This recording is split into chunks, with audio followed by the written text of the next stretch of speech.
Welcome, in front of me is Google Pixel 10 and in this video I will show you how to trim videos taken on your phone's camera.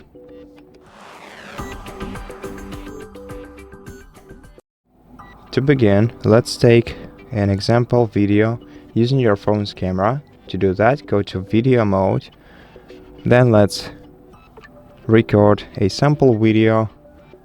Once you do that, let me show you mine by playing it from the start to the end.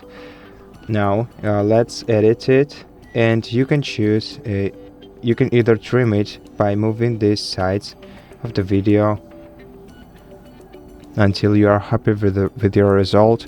You can use auto trim by enabling this feature.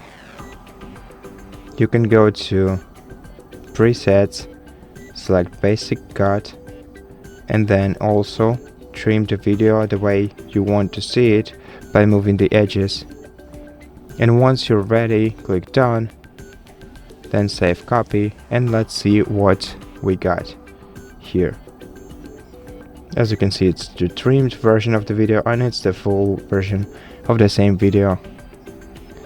And as you can see, we successfully trimmed this video, so thank you so much for watching it. If you liked it, consider subscribing to our channel, leave us a like and a comment below, and I'll see you in the next one.